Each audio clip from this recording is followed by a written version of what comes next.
Terdapat bentuk paksaan dari SYL terhadap para ASN di Kementerian Pertanian, diantaranya dengan dimutasi ke unit kerja lain.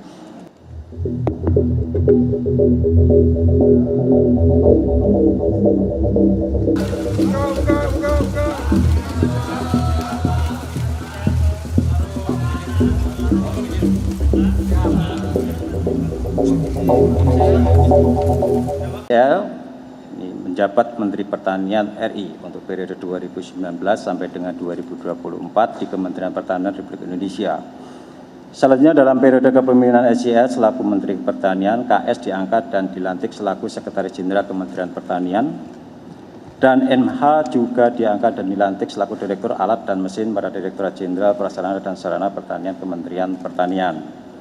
Dengan jabatannya tersebut, SYL kemudian membuat kebijakan personal yang diantaranya melakukan pungutan hingga menerima setoran dari ASN internal Kementan untuk memenuhi kebutuhan pribadi termasuk keluarga.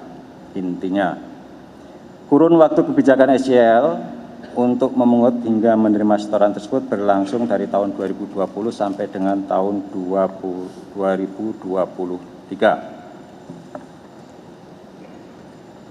SYL menginstruksikan dengan menugaskan KS dan MH melakukan penarikan sejumlah uang dari unit eselon 1 dan eselon 2 dalam bentuk penyerahan tunai, transfer rekening bank hingga pemberian dalam bentuk barang maupun jasa.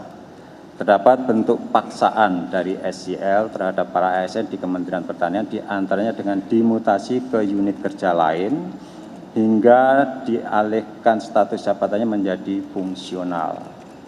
KS dan MH selalu aktif menyampaikan perintah SYL dimaksud dalam setiap forum pertemuan baik formal maupun informal di lingkungan Kementerian Pertanian.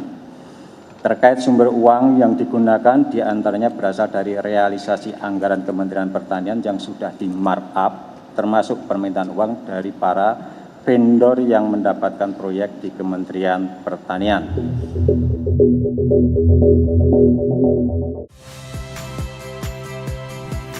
Saya Yasir Neneama. Saksikan program-program Kompas TV melalui siaran digital, pay TV, dan media streaming lainnya. Kompas TV, independen, terpercaya.